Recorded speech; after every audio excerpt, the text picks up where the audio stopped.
观众朋友们，大家好，欢迎大家走进天津卫视大型情感节目《爱情保卫战》。好了，接下来认识一下今天来到节目的我们强大的情感疗愈团成员，欢迎大家。大家好，我是青年作家文静儿，让我们一起用心爱人，有趣生活。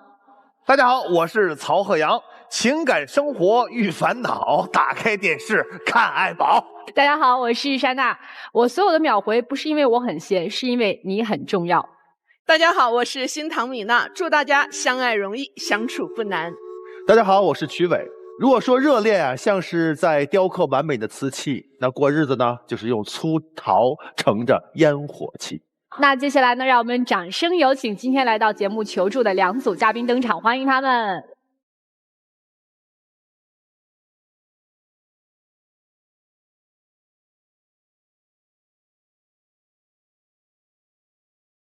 本期第一对情感嘉宾，徐先生60岁，来自四川，退休；蒋女士55岁，来自四川，保洁。他们遇到了怎样的情感困惑呢？你们遇到了什么问题？40多岁开始一段新的婚姻不容易，我只想安稳过日子，但他始终把重心放在那个一事无成的弟弟身上。家里父母去世以后，弟弟也离婚了。如果我再不帮助他，那么还有谁帮助他呢？这种分歧想怎样解决？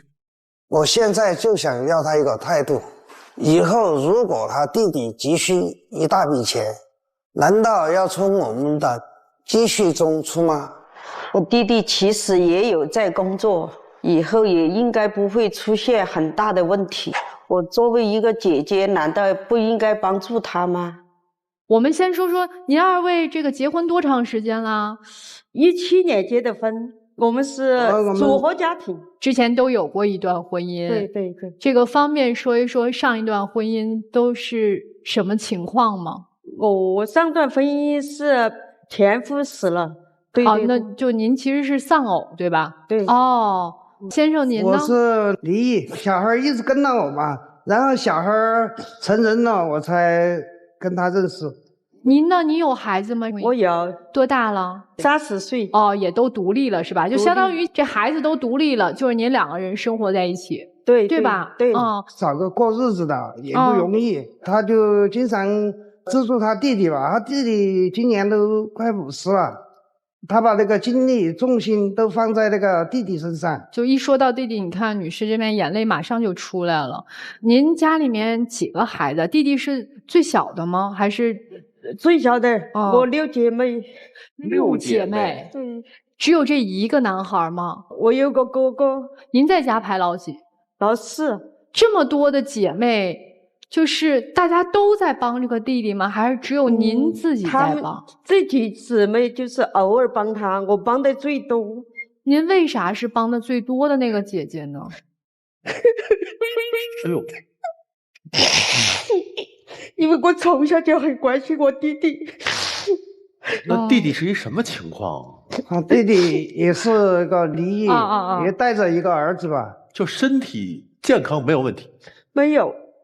还有您这么哭，我还以为弟弟这是一个多惨的状况。对，所以就是您一提到弟弟，这个情绪就上来，是有什么委屈，还是有什么原因？我气他就是经常喝酒，有事不去干，有时叫他去上班啊、找钱啊什么的，他就说我知道，不要管我。我看到他又可怜又气。您弟弟今年50岁，他是在20-30年之间有什么变故啊？还是他一直就是喝酒？他工作过吗？工作，以前在广州打工挣的钱还不够他用。对，其实作为这个娘家姐来说，帮弟弟可能也无可厚非，但是关键要看是怎么个帮法，这个度是什么样的一个度，对吧？所以您对于您弟弟的这个帮助，到底是一个什么样的方式？怎么让老伴儿因为这个事儿能来到咱爱情保卫战呢？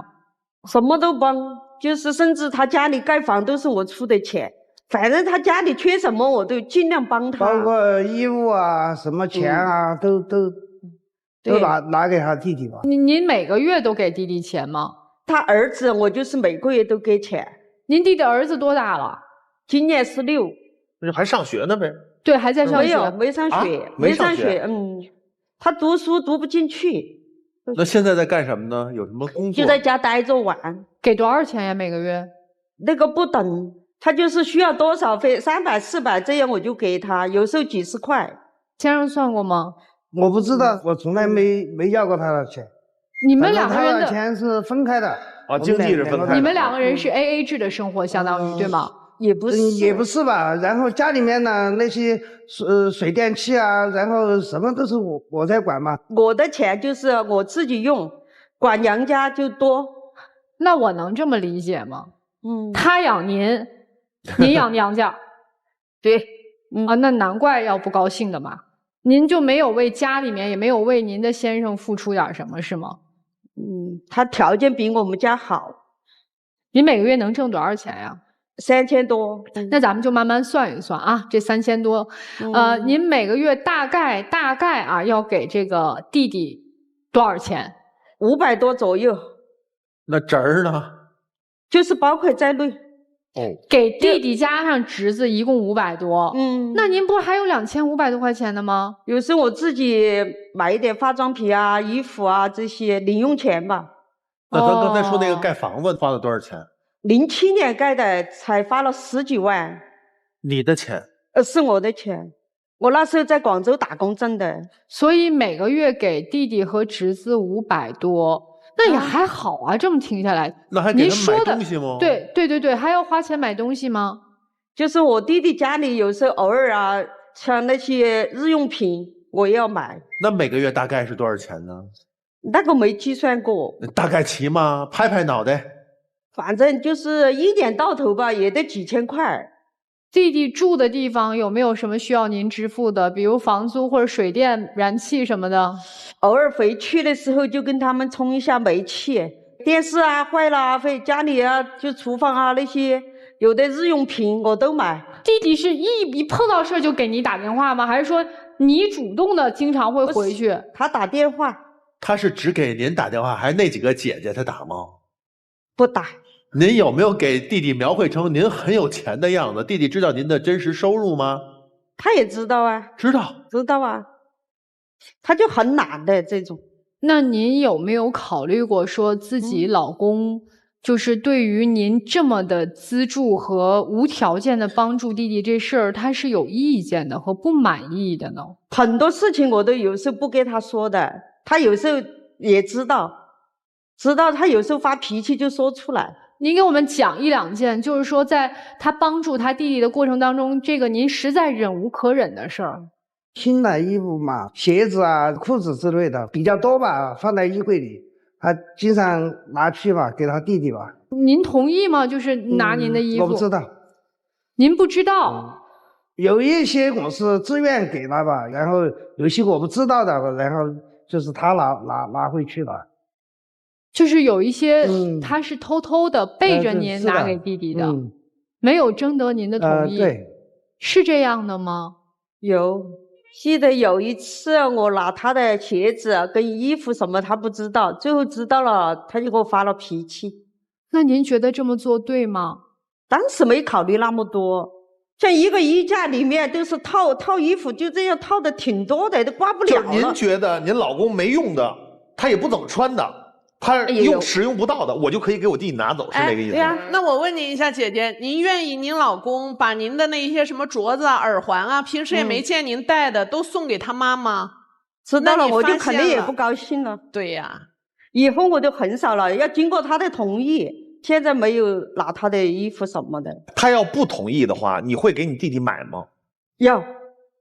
还不如拿旧的，还不如给旧的呢，还不如。所以您现在相当于就是说养着，我能用养这个词吗？养着弟弟的孩子，几乎吧。他们都说那个我的侄儿就是好比就是我的儿子一样。您的儿子您管吗？现在我不管，他也结婚了什么的。结婚了，不管他。您有孙子吗？有了。孙子要您管吗？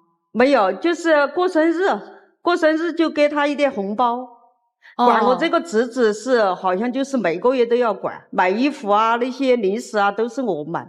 那您准备管到啥时候呀？哎呦，现在我父母也不在了，我就想一直到他结婚吧。侄子结婚，彩礼啊，那些婚礼啊、买房啊，这些费用怎么办？这个我管不了，就是几百块我可以管，多了我管不了。那我再假设一下，如果弟弟来求你，你得帮帮你侄子，你会碍于弟弟去管吗？想办法管。可以，就是这样，要想办法，要帮助他。对，要帮助。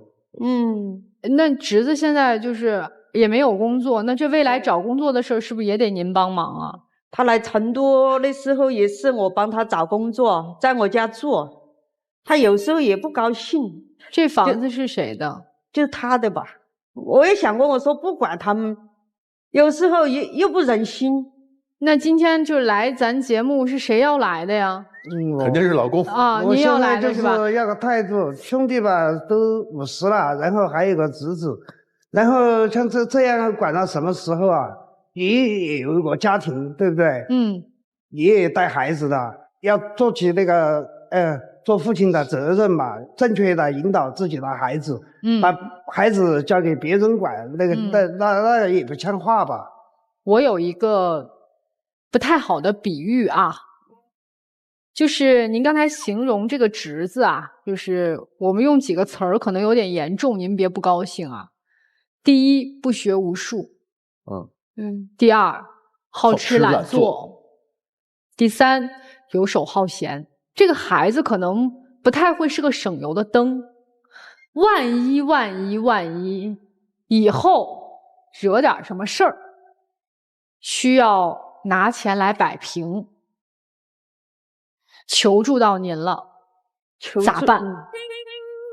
叫我弟弟自己想办法咯。少我可以帮，多了我就不管了。您是兄弟姐妹6人啊，对，您一直在持续的帮助您的弟弟，就他和他儿子，其他您的哥哥啊、妹妹啊这些人，是因为家庭条件、生活不如您，所以他们没管，还是他们知道弟弟是这样，侄子是这样，他们就彻底就不管了？我们不想管，都有点条件也不好，然后还不想管是吗？不是，条件都过得去啊，条件都还可以，过得去，就嫌我弟弟不争气。就是这样，喜欢喝酒，喝了酒什么都不知道了。所以人家就是你这么自己不争气，我们就不帮你；你争气了，我们可以帮。但这个姐姐就是无底线的。对，她在养。刚才那个问题，其实我为什么会问呢？就是未来有可能会遇到这样的事儿。您说的说，真的多了我就帮不了了，我就不帮了。可是那个时候你能见死不救吗？到那个时候再说吧，现在我就尽我的能力。所以啊，那个时候也会尽他的能力借呢，甚至可能还得求助自己的老公，对吧？所以这就是为什么今天他要来。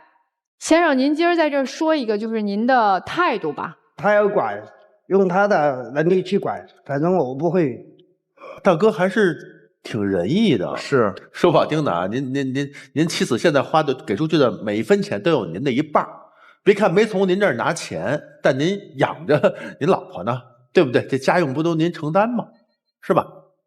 还有这位大姐啊，就你有没有想过帮你弟申请个低保之类的呀？别老靠你啊。他有社保吗？社保买了几年，现在停了。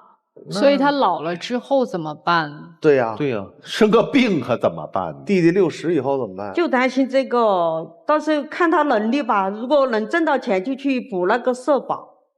挣不到呢？挣不到，他儿子管了以后，我也老了，我也没力气，我也没那个精力去管他了。你看，他就老说的是这样，可是做的又是一回事儿。所以这样，你说你老伴儿怎么跟您过日子呀？我不管，我又不忍心他。现在就我弟弟跟他儿子在家里，现在2个也没做事。你孩子不反对吗？他有时候我管他也不知道。是瞒着孩子的，对吗？对对对。假如今天您丈夫告诉你孩子，你没有积蓄了，都在一直照顾着你的弟弟，钱全给弟弟和弟弟的孩子了，你的孩子会有什么想法吗？我估计肯定不高兴的。那为什么咱哥哥没有想过直接用这个方法呢？让他的孩子劝劝他。他孩子很少跟我联系吧？孩子跟你们都不亲是吗？不亲，不在一起住的，分开住的。我问个问题，就是您的孩子现在也是成家立业了吗？从独立开始，您为孩子做过什么吗？是他成家立业帮忙买过房啊，还是没有孩子生孙子的时候照顾过吗？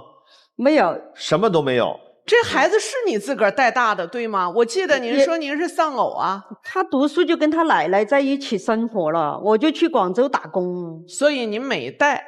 没带，也不怎么亲。您对自己老年生活有什么想法？换句话说，就是您有没有想过，有一天我老了，我挣不了钱了，我的子女会养我吗？你想过这个问题吗？我没想过这个，我想的就是我以后退休了，就拿我那个退休金有稀饭钱就够了，出去转转公园啊什么的。就反正没指望过您侄儿养您，对吧？没指望他啊，无私的付出。现在指望啥呀？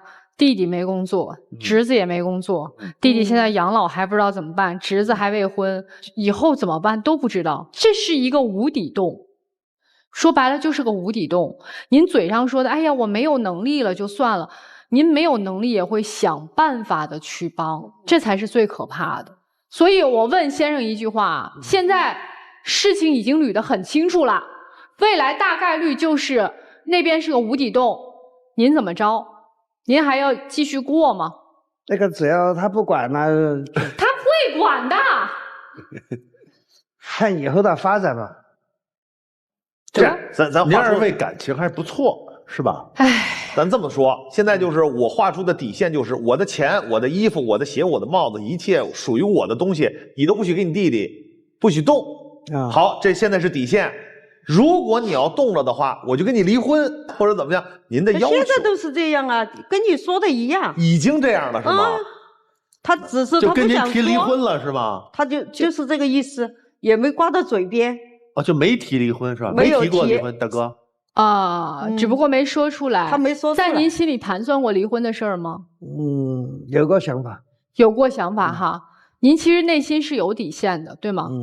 可能一旦触及到那个底线了之后，您可能头也不回的就说离就离了，对吗？两个人其实态度已经很明确了，但是呢，都是对未来就是有着那种走一步看一步的想法。那今儿你们来求助我们，想让我们怎么帮你们，或者你们的诉求是什么？就是怎么解决我少帮一点我弟弟，我也想不明白，就是我心里就是怎么想着他有困难，我就想帮助他。您也想让我们劝您这个，就怎么解决这个问题，怎么帮助他一点。大姐说的这个真的出乎我意料，她想的是我也不知道怎么解决的，她没说的是怎么说服我老公让我继续帮我弟，她倒没这么说。她可能也是有点力所不能及了，你知道吧？帮多了也麻木了。那咱老师待会儿就帮他想想吧，怎么远离一点这个无底洞。大姐，我觉得首先你要搞清楚一个，就是谁是真正最需要你帮助的人。你觉得你弟弟没有人抚养很可怜，你怎么不想着说，要是哪一天你孙子要上学了，要上补习班了，他上不起补习班很可怜啊。你自己的孩子你不去管，你去管别人的孩子。你现在施舍出去的没有用的爱心，其实本来都是你们家扛风浪的资本，你知道吗？这个社会上就是因为有你这样的姐姐，才会有那种永远扶不上墙的弟弟。为什么人家可以不去工作啊？他知道反正我姐不会让我死呗，姑姑也不会让我死呗。我今天骂你这都没有用啊！因为你老公都改变不了你，我肯定改变不了你。我给你讲点有用的吧。你每个月工资3000啊，你反正现在每个月给你弟弟什么，他们加起来就500块钱嘛，对吧？你500块钱这样，你拆一半，你留250给你孙子。就是因为咱也不能去道德绑架他，说是他自己的亲人，你说不管不顾的，那至少你先从开始说，你要先迈出这第一步。你比如说从现在开始，你每个月只能给他们250，能不能接受？能接受，可以接受。那我就说完了，我就没啥，因为我觉得你让他现在不管他弟，或者是不去管他那侄儿，我觉得他那个良心他可能做不到。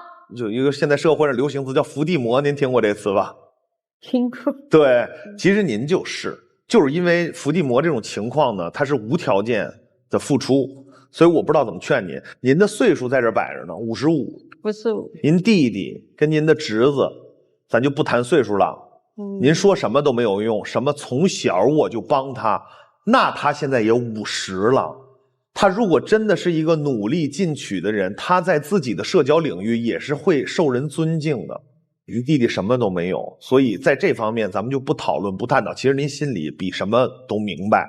我只想告诉您一个问题，刚才我问您了，我问大哥是好人吗？您说一个不好也不坏吧，还不好啊。您不往家交1分钱，人家养着您，这刚才都说过了。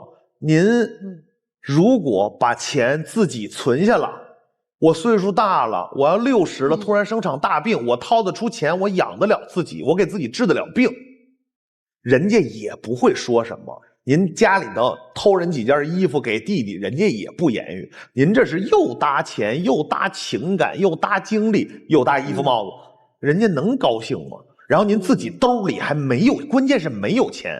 您真生病了怎么办？跟儿子关系处的也不好，跟孙子关系处的也不好，跟老伴儿关系处的也不好。您告诉我这个东西不吓人吗？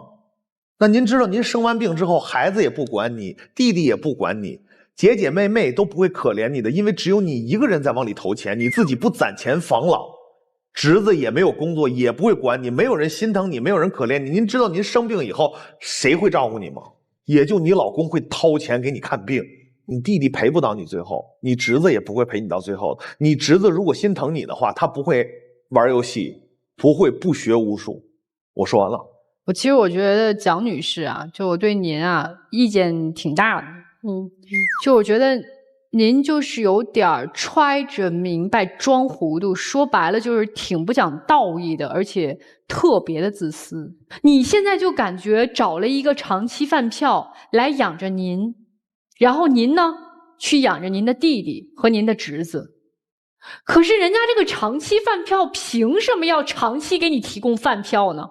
总得图您点啥吧，你总得为我们的家庭付出点啥吧。你什么都不为我付出，只想占便宜啊！我要是您老头，我早离800回了，你跟你弟弟过去吧。你不是养他吗？你们好好过吧，你跟我过什么呀？你不就来占我的便宜了吗？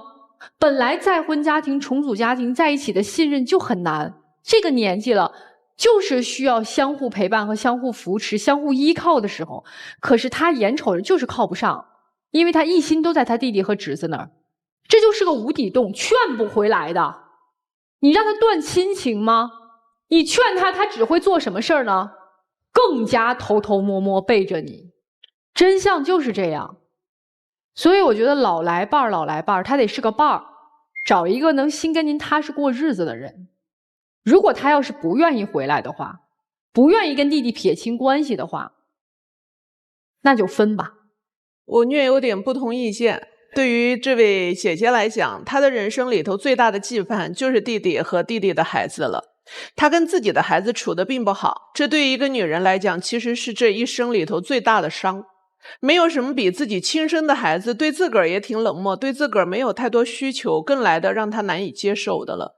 我觉得她在跟弟弟和弟弟的孩子的关系里头有一定的移情。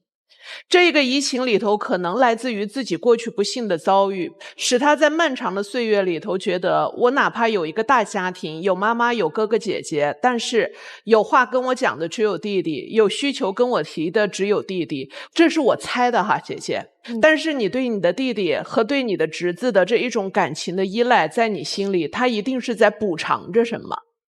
你对你的孩子没有信心，所以你才会这么努力的经营一段你觉得更加靠得住的情感亲情。我说这一些是想从根儿上来解释为什么他有这样的动机。那然后我还想告诉咱这位兄弟的是，他不是个无度的人，他的所有开支都算在自己能力承受范围内。假如他帮扶的不是弟弟，不是侄子，而就是他的儿子和孙子的话，你说你能有多大的意见呢？眼下他的生活里头不就是缺位了儿子和孙子吗？而他的弟弟和他的这一个侄子不就是在替补着这样的一个队列吗？您看看可不可以给侄子真的是报一个技术类的学校，跟大哥商量一下，我们就是这一次好人做到底，把他的这一个上学让他学点知识和本领，接下来你的弟弟交给他儿子赡养，你就不要再管了。如果你们在这一点上得不到共识，您错失了一个丈夫的话，对于您来讲，未来的人生挺难的，因为你要拖累着那么2个人，你却没有一个可以依靠的人。大哥人很好，请您珍惜他，在乎他的感受。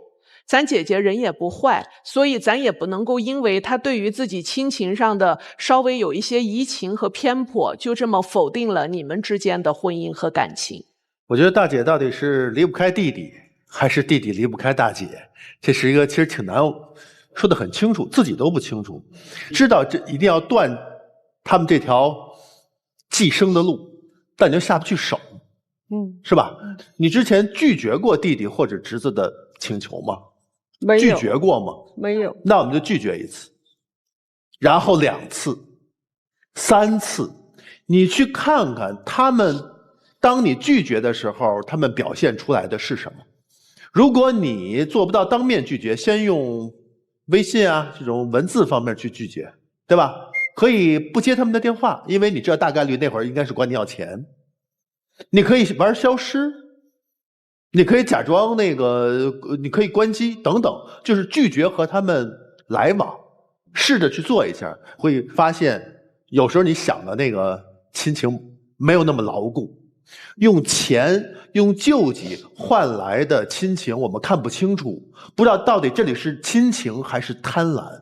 有时候你能看到他的绝情时候，你才会幡然醒悟，为什么我们有时候被骗，我们遭遇了，我们认为这个朋友对我们的背叛，我们才突然来认清我们的关系不是你想象的那样。因为其实你做的不是爱是害，你让他们无形当中有了一个依靠，他们就不去拼搏，不去面对这个困境，他们不去想办法，因为你在后头拖着呢。但他真的会感激你吗？未必。所以你要先做这个叫亲情测试，我们才能看到真相。第二个，如果你自己做不到，好，请把你的钱上交给老公，让他去管，好吗？我觉得在你的周围，其实你缺少一种爱。我觉得老公可能有时候给的比较吝啬，或者关注不到你的爱，或者说不能去表达他对你的爱，我不知道是还是不是，因为我发现老公不太善言辞，只是做，但是他可能需要听，所以说老公你要跟他多增加你们的关系，你们的亲情，你们的沟通，然后能帮助他脱离这个泥潭，好吗？去试试。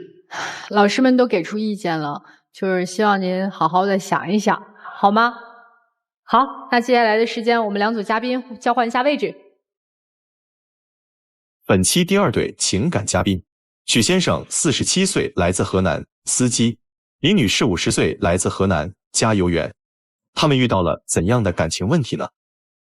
后悔跟他在一起吗？后悔他总是出去玩，我很没有安全感。后悔他总是天天想掌控我，监视我，也不让我花钱。他不想让我管他，什么事也不跟我说，花钱总是大手大脚。他是一个控制欲非常强的人，也不让我出去玩。我希望他以后别总出去玩，少打电话，专心顾家。我希望他别总想管我，还给我自由。短片里面的内容就还挺吓人的，这男生是一直在监视女生是吗？是的，他完全的不信任我。你们俩结婚多长时间啊？20多年了。是一直这样，还是这2年突然开始监视您？就这几年。他这几年开始为什么监视您？是发生了什么事儿吗？前几年我考驾照的时候，然后回来的晚了，后半夜1、2点才回来的。从那以后，整天的怀疑我。他回来太晚了，然后来到家晚上2点多了。我会不担心吗？你担心的是啥？是担心他的安全，还是担心他的安全？担心他的安全，那你直接去接他不就完了吗？他没告诉我说去干什么。那你担心他的安全，你也不用监视他呀。你担心的到底是啥？没事大方的说出来。他经常给人家打电话。跟谁打电话？跟他说他同事。男的女的？男的。经常是多经常？打多久？经常1打1小时。当着您的面打吗？那不可能，不是。那您怎么知道他打电话的呢？监控里看见的。对，监控里看出来的。那接下来咱们就说一说这个你是怎么监视你老婆的啊？就是用了什么样的手段？安了几个监控嘛？安了几个监控？4个。在家里。我们家是农村的，然后院子大嘛，门口，然后院里边有一个在房间。是装在卧室吗？客厅。哦。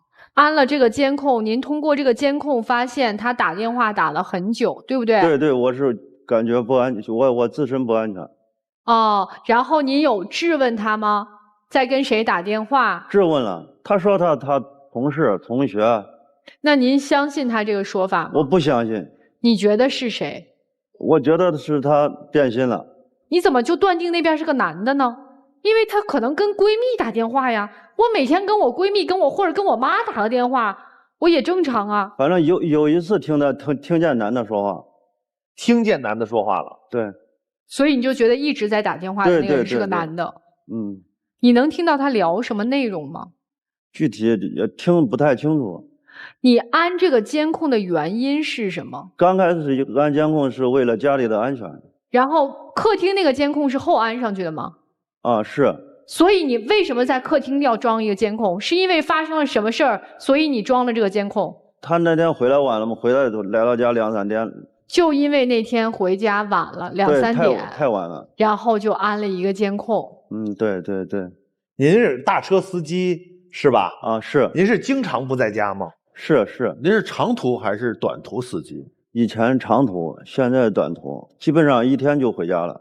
现在是跑成短途了，一天就回来了。以前是7、8天1个星期。他为啥从长途变成短途了呀？就因为我那次回来晚以后嘛。所有的都是围绕着回来晚那一次。那为什么回来那么晚？而且是后半夜2点？据我所知，驾校不会后半夜上课吧？就那天我考科2，早上8点就走了，他出车了，他没在家。那天我们预约了是7个学员，还有1个教练，还有校长，开了1辆车，拉着我们几个人一块儿去新乡考试的。上午的时候考了3个学员，我是上午考完的，因为是1辆车，上午考完的也没有走，然后一直等到最后1名学员考完了，然后我们才走的。几点考完？走的时候都4点多了，我们就商量，因为考过了嘛，我们也挺高兴的，庆祝一下，准备请客吃饭呢。吃完饭都8、9点了。然后又有人提出来没有尽兴，然后又去 K 歌了 KTV 了，所以后半夜才回来就玩的嗨了，然后到后半夜才回家的。但你没有跟老公说是吧？白天的时候他是不在家的，然后我回来的时候他就在家了。你知道他那天回来吗？不知道。所以你不知道他那天回来，你那天2点钟才回来，对不对？是的。所以是老公就对回来他也没有给我打电话我也不知道问干什么去了，然后2点多才回来。他电话那个没接。所以你是不是就联想到他是不是经常这样晚上不在家？对。哎呦，我的天哪！然后这么说就合理。女方这边看到未接电话，以为是他到了外地给你打的电话，所以你没接是吗？KTV 里声音比较大，然后没听到。他打了几个电话？好像是3个。大概是几点打的？你看上面显示时间。12点多打1个，然后1点多又打了2个，然后就没接到。在路上的时候，我看了，怕他影响他休息嘛，他一般后半夜都在那服务区休息。你想过给他发个信息，告诉他一声为什么这么晚吗？还是说觉得反正他也睡了，反正后半夜了后半夜了也怕影响他休息。我说明天早上他要回来，就报个喜，我们俩就庆祝一下。那他所谓的那个在监控里面看到你打电话一打1个多小时的那个人到底是谁呀？有时候是女同学呀，啥的，同学同事，就聊些家常，聊些啥的，他就那怎么有就从那次以后他就不信任我了。他说听到一个男生，那个是谁呀？那有男同事呀，如果有的交接工作呀啥的。交接工作能交接1个多小时吗？那我们就聊，有时候聊家常。什么时候打这个电话？跟那男同事？有时候是男同学，有时候男同事啥的，他说的都不知，我也不知道他说的是哪一次。我现在感觉他整天的监视我，然后我没有一点自由，没有自己的私人空间，我特别压抑，我感觉我们的婚姻出现了危机。大哥，你这么全面监控，有没有发现些什么？没有，就发现打电话。啊，就是打电话，没有发现其他的是吧？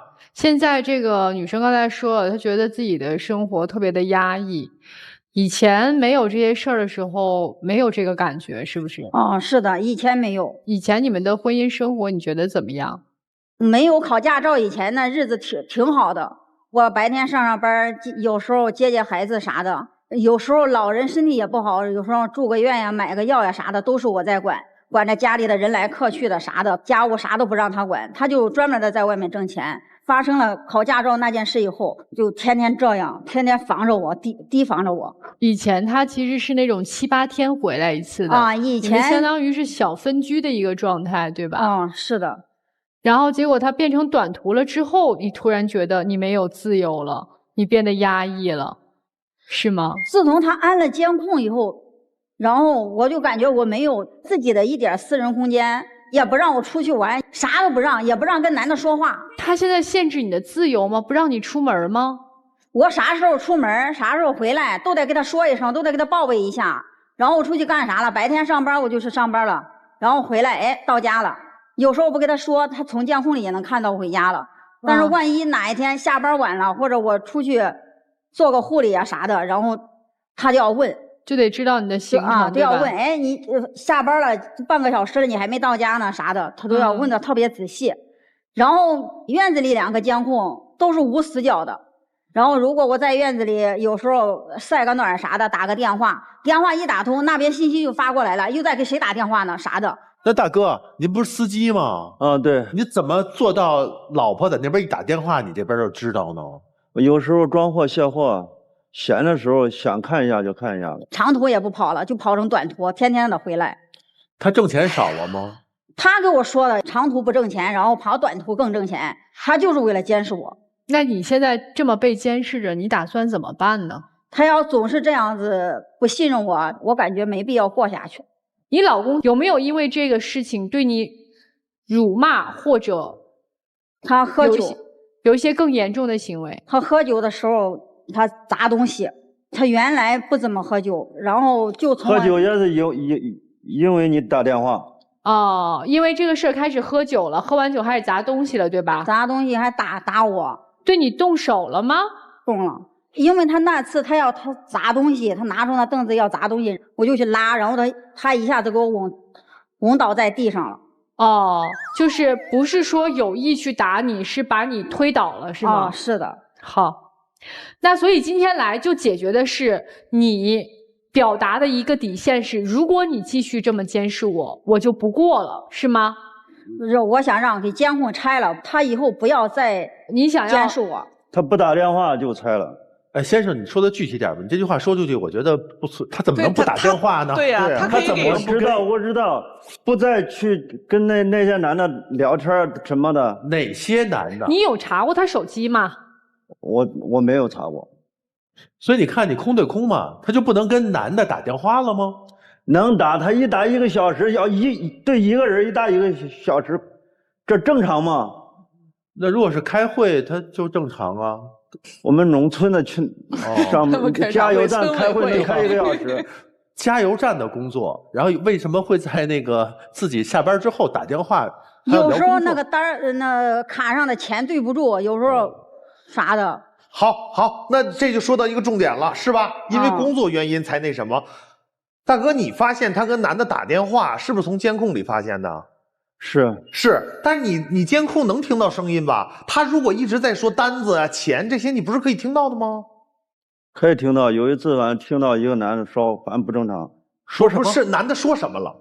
不太清楚吧，就是怀疑的种子已经埋下了。哎，一个女人接电话说工作和谈情说爱，这是两种样子。对，所以她是谈情说爱还是说工作？她是表情上有很多的变化吗？让你觉得不是在说这个正常的事情？是，你就是在冤枉我。这个女士，你现在讨厌他吗？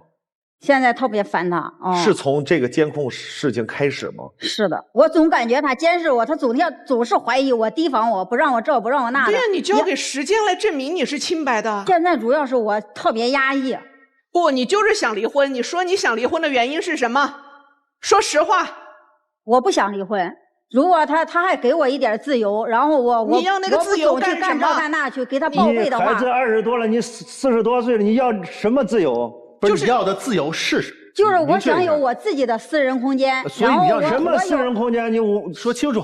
跟着闺蜜去做个护理呀、减个肥呀、跳个舞啥的，她都不让去。是吗？她就没有，她都说我是乱花钱。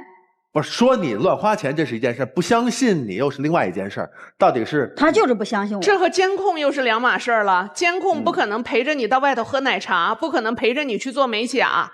所以你到底烦的是什么？你要的是什么？我不想让他天天监视我，就拆了摄像头就行了，是吗？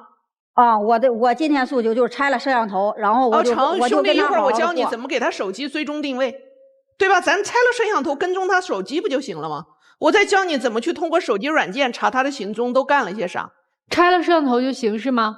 啊，拆了摄像头，然后他还像以前那样对我好，然后我就跟他好好过。反正我不相信。那怎么才能让你相信？你看，这也是个解决办法。你怎么才会相信他？他需要做到什么程度，你才会信任他？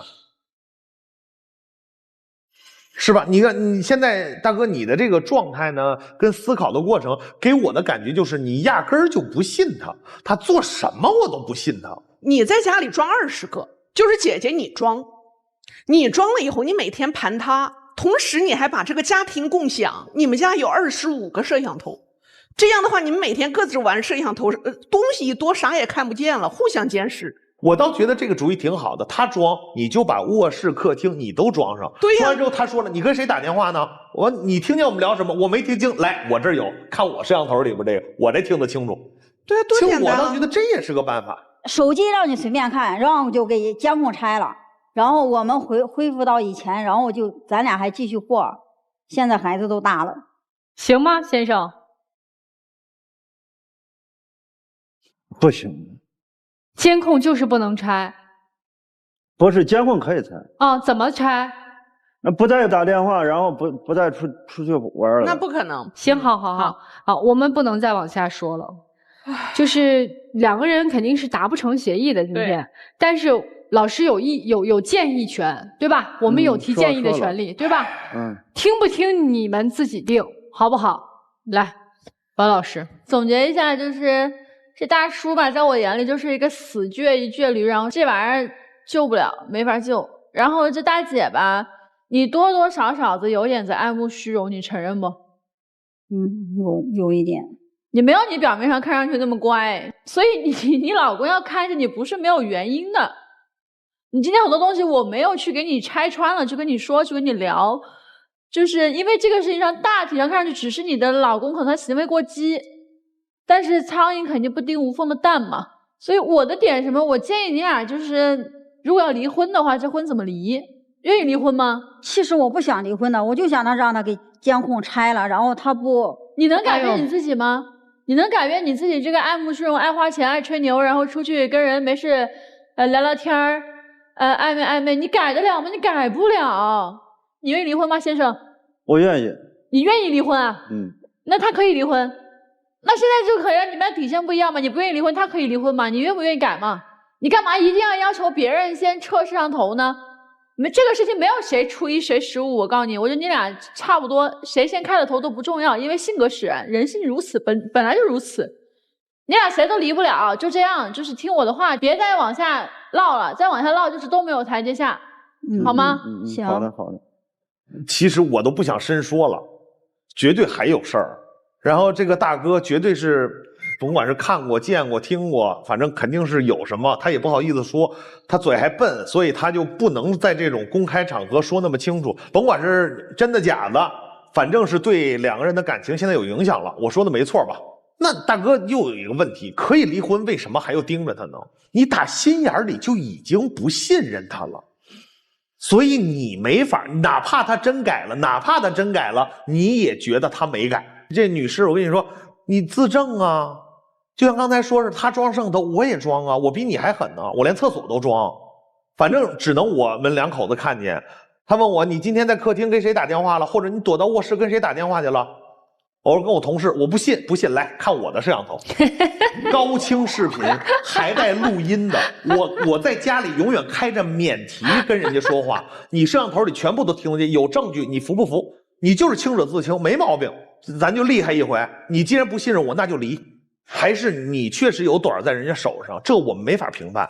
然后你还让他无休止、无限度的继续的控制你。监视你，然后你觉得我没有自由，你的自由你也不争取啊，所以只针对问题聊，就现在这情况，你看着办，大哥也看着办，你们俩都看着办，因为咱不能再往深了聊了。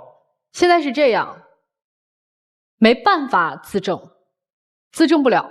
男士的价值观里面，他已经认定自己的老婆出轨了，他已经认定这是事实了。你不撤摄像头的目的是什么？是要抓现行。你要揪出这个男人，不到揪出的那一天，你是誓不罢休的，对吧？对对。所以现在不是什么撤不撤摄像头，现在是我要找到那个男人到底是谁。他的目的在这儿，是因为他现在已经零零散散的有一些证据了，但是他就是没有摁住，他现在要把那个摁住。女士着急要撤摄像头，是因为事情马上要败露了。口口声声说他回到以前那样对我好，以前他跑长途大车，他怎么能对你好？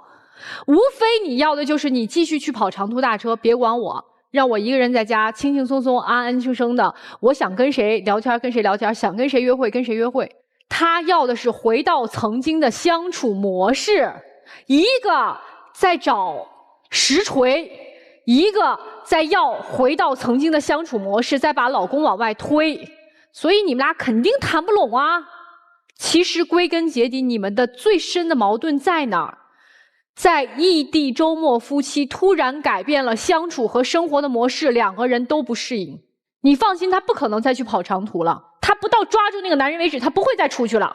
他下一步就是摁住这个男人之后跟你离婚。破局的方法很简单，自己承认错误，道个歉，看他愿不愿意原谅你。如果不愿意，那就一拍两散，因为这样的日子确实谁都不好受。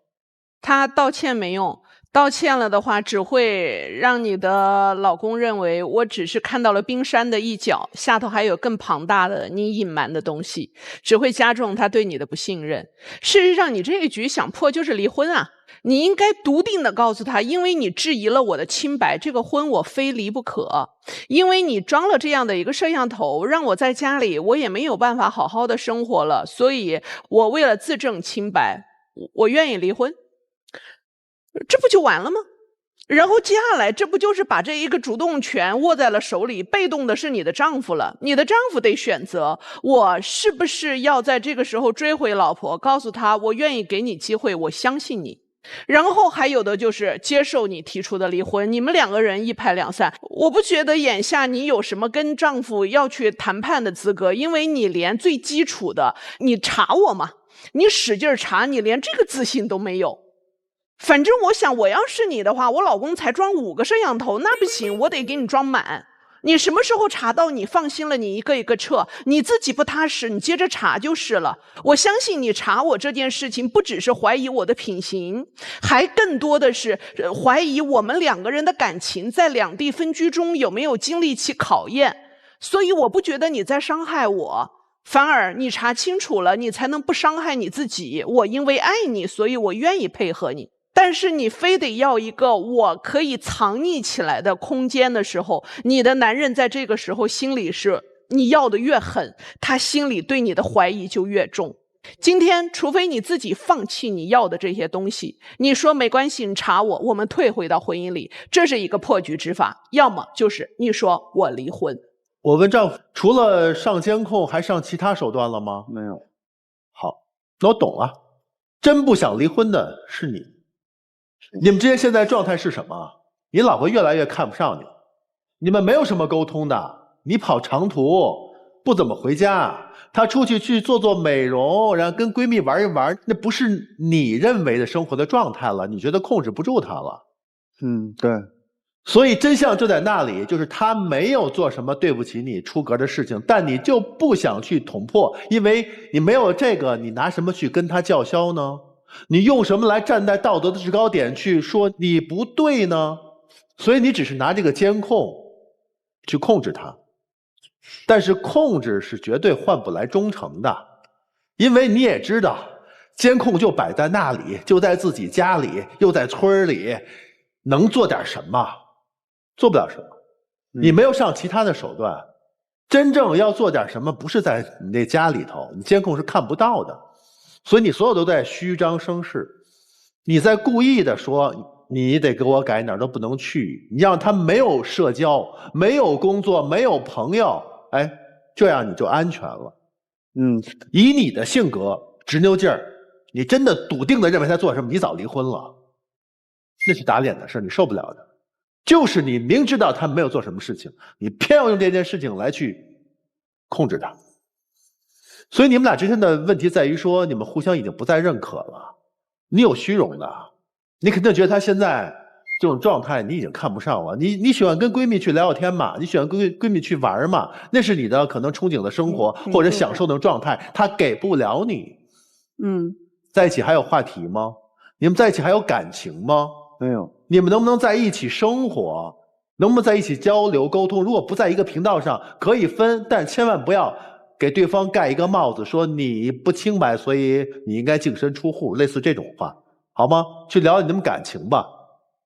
那接下来的时间就请我们两组嘉宾回到门后，考虑一下你们的选择。但是我觉得两组嘉宾我们要给一个条件，第一组嘉宾他们两个人肯定暂时是不可能离婚的，因为在这个年纪了。那你们出来的条件是，大姐您得做个选择了，就是弟弟这一块怎么办？如果你俩商量好了，他接受你们出来；如果说没有商量好，今儿可以不出来，好吧？你们两个人的条件，他俩我还真没想好怎么给条件。拆监控不是，其实最简单一个问题，拆不拆监控，最后取决于是你俩还能不能过。对，如果还能过，对，所有的都想过就一起出来。你俩能过就出来。你俩要是还想过就出来。对，出来就肯定得达成个协议了，对吧？对，如果不想过就拉倒了，好不好？要么就别过了，或者有这个决心了，或者有这个想法了，我不想过了，我想再冷静想一想了，那就也可以不出来，好吗？回去再商量。好的，来，感谢两组嘉宾，请回到门后。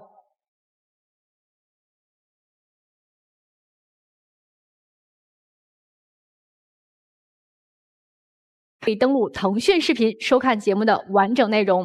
好了，我们一起来开门看答案。3、2、1，请开门。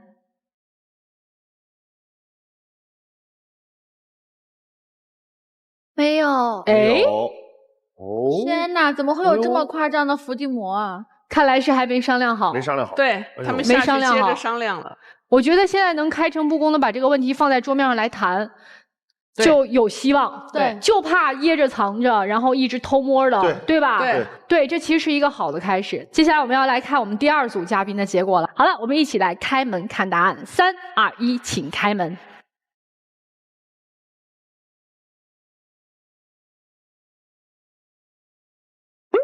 哎呦，好，哎呦，我以为一个人出来呢，吓我一跳。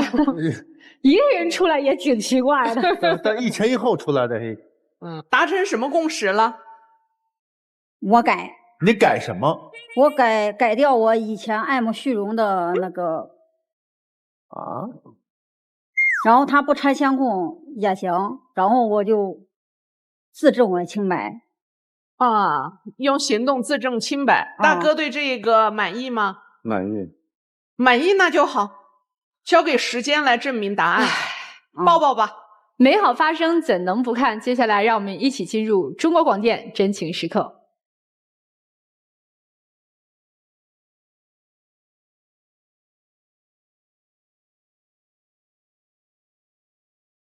好了，请亮灯吧。是不是有很长时间没有相互拥抱了？所以多抱抱你老公。让他感受到家的温暖，可能他对你的疑虑也就打消了。拉着老婆的手一起走下去吧。谢谢你们。